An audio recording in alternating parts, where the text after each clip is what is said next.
ఒక మైక్ ఇస్తా, వెళ్ళిపోతున్నా.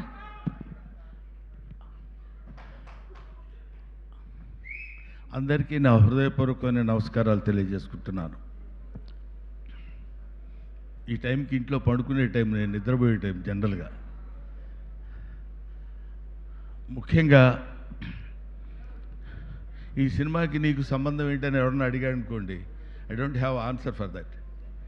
నేను యాక్ట్ చేయలేదు, మ్యూజిక్ డైరెక్టర్ ఎవరు ఏంటి ఏమీ తెలియదు.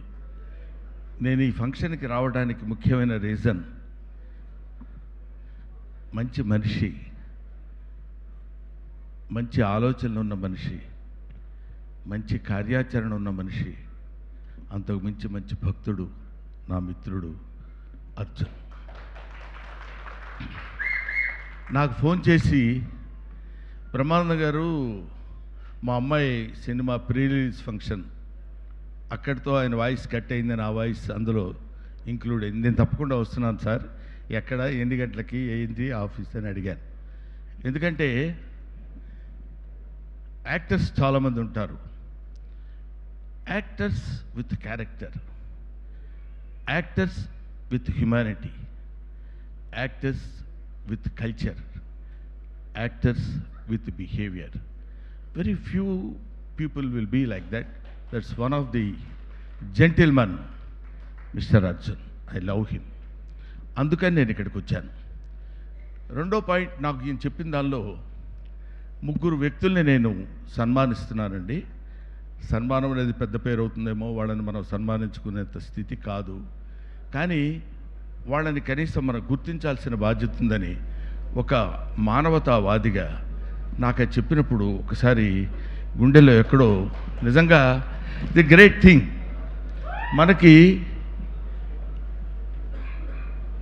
దైవం మానుష రూపేణ అని, భగవంతుడు మనిషి రూపంలో ఉంటాడని ఇందాక తమ్ముడు సాయి మాధవ్ చెప్పాడు. వాళ్ళు ముగ్గురు గాడ్స్ అని. ఎంత అద్భుతమైన విశ్లేషణ కూడా ఇచ్చాడు ఆయన. మనం మామూలుగా మాలాంటి వాళ్ళం ఎక్కడికన్నా వెళ్తే ఎవరన్నా స్వామీజీలకు బాబాలకు కనపడి వాళ్ళు అలాగా గడ్డాలు అవి పెట్టుకుని ఇట్లా ఉంటే మన దండాలు పెట్టడానికి వెళ్తే,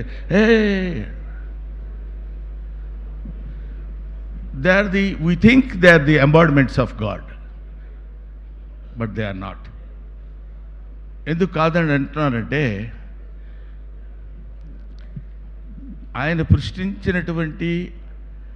సృష్టించినటువంటి ఈ విశ్వజనీయమైనటువంటి ఈ సృష్టిలో తన బిడ్డొచ్చి తన పాదాలకు నమస్కారం చేస్తానంటే, వద్దు వద్దు నువ్వు తాగటానికి వీలేదు ఏ తండ్రి అనడు. ఇంతమంది తండ్రుల్ని సృష్టించినటువంటి ఆ భగవంతుడు అసలే అనడు. అందుకని ఆ ముగ్గురు, ఇందాక తమ్ముడు చెప్పినట్టు 70 గజాల ఎప్పుడొస్తే కబ్జా చేసుకుందామనే వాళ్ళకి 70 ఎకరాల భూమి చదువుకుని తన చదువును పక్కన పెట్టి ఒక అడవిని సృష్టించినటువంటి వ్యక్తి. పాములతోటి మనకు మామూలుగా చాలామంది చెప్తుంటారు, ఏం చెప్తుంటారంటే శివుడు మెళ్ళో పాము ఉంటుంది. శివుడు మెళ్ళో పాము ఎందుకు ఉంటుందంటే ఏదో పాముని కాదు, వాళ్ళు మీరు షిరిడి సాయిబాబాను చూడండి, పక్కనే చిన్న చిన్న జంతువులు, పాములు ఇట్లాంటివన్నీ తిరుగుతుంటాయి. వాటిని మామూలుగా మనల్ని, మామూలు మనుషుల్ని ఎలా అయితే మనం ప్రేమిస్తామో, అభిమానిస్తామో, దగ్గరికి తీసుకుంటామో, అలాగే జంతుజాలాన్ని, కీటకాల్ని. అందుకే ఆయన భక్త కన్నప్ప అని మనకున్నాడు. ధూర్చటి కవి చెప్తాడు, ఏ వేదంబు పఠించ లోత భుజగం వేశాస్త్రములు చూచన్ తానే విద్యాభ్యసనం వర్చకరి చెంచేమంత్ర మూహించన్ బోధావిర్భావ నిదానములు చదువులయ్యా కాదు నీ పాద సంసేవనాసక్తియేగాక జంతు తతికిన్ శ్రీకాళహస్తీశ్వర అంటాడు. ఈ పద్యం నేను ఎందుకు చెప్పానంటే, నాకు ఈ పద్యం వచ్చని చెప్పడానికి కాదు. ఏం చదువుకుంది? ఏనుగేం చదువుకుంది, పాము ఏం చదువుకుంది, సాలెపురుగేం చదువుకుంది? ఇవేమీ చదువుకోలేదు. వాటికి తెలిసింది ఏంటంటే దైవారాధన చేయటం, దేవుడు పాదాల దగ్గర పడి ఉండటం మాత్రమే తెలుసు. అటువంటి వాళ్ళు ఆ దేవుడు ఉన్నాడో లేదో మనకు తెలియదు, మనకు కనిపిస్తాడో లేదో మనకు తెలియదు, కానీ నిజంగా they are the gods of the on the surface of earth, that's truth people. వీళ్ళ ముగ్గురిని ఈయన పట్టుకుని తీసుకుని ఇక్కడికి రావాలి అనేటువంటి బాధ్యతని అందరికీ ఒప్పచెప్పడు భగవంతుడు, కొంతమంది మాత్రమే ఒప్పచెప్తాడు. అటువంటి వాళ్ళల్లో పరమ భక్తుడైనటువంటి వాడు అర్జున్. నాన్న, నీ కూతురు ప్రీ రిలీజ్ ఫంక్షన్ చేసుకుంటున్నావు, అందరూ చేసినట్టు అనేది కాకుండా ఏదో ఒక గొప్పతనం, ఒక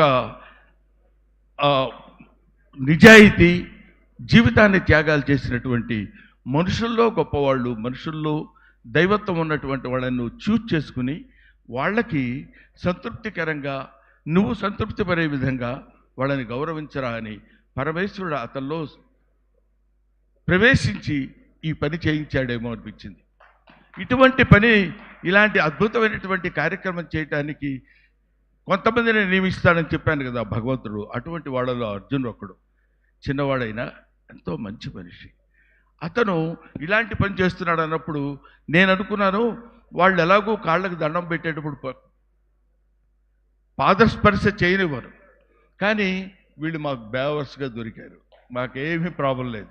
ఈ దేవుళ్ళకి మనం ప్రత్యేకంగా యజ్ఞాలు యాగాలు చేయాల్సిన అవసరం లేదు. వీళ్ళు భూమి మీద సంచరించేటువంటి జంతువులు కాబట్టి వీళ్ళొక కన్నప్పలు, వీళ్ళొక మహానుభావులు. వీళ్ళని స్మరించుకుని స్పృశించుకుంటే దేవుడిని స్పృశించినటువంటి ఆనందం కలుగుతుంది, భక్తి కలుగుతుంది, సంతృప్తి కలుగుతుందని ఈ 3 రీజన్స్ వల్ల నేను ఇక్కడికి రావాలనుకున్నాను. ఒకటి. రెండో పాయింట్ ఏంటంటే, అర్జున్ ఆయనతో పాటు కలిసి నటించిన సహనటుడిని మాత్రమే కాదు, ఆయన దర్శకత్వం వహించిన జై హింద్ 2 అనే సినిమాలో నేను కమెడీగా యాక్ట్ చేశాను.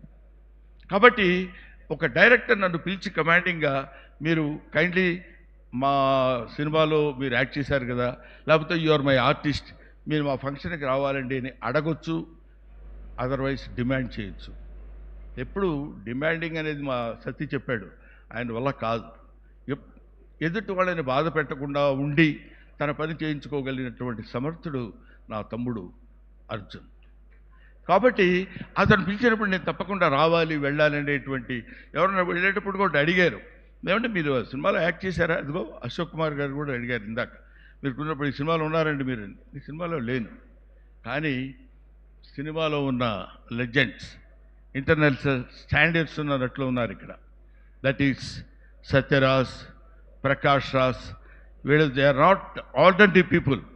వాళ్ళు పైకి అంత సాత్వికంగా కనపడి extraordinary abundant talent as well as depth of knowledge ఉన్నటువంటి మనుషులు.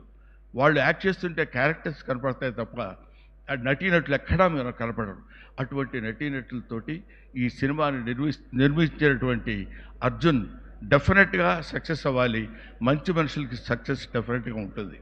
ఎప్పుడు అర్జున్ అనే వ్యక్తి వాళ్ళ అమ్మాయిని హీరోయిన్గా పెట్టి సినిమా చేసి తనలో ఉన్నటువంటి Aishwarya is just the blood of Arjun, just the air of Arjun, just the food of Arjun, just the blood of Arjun.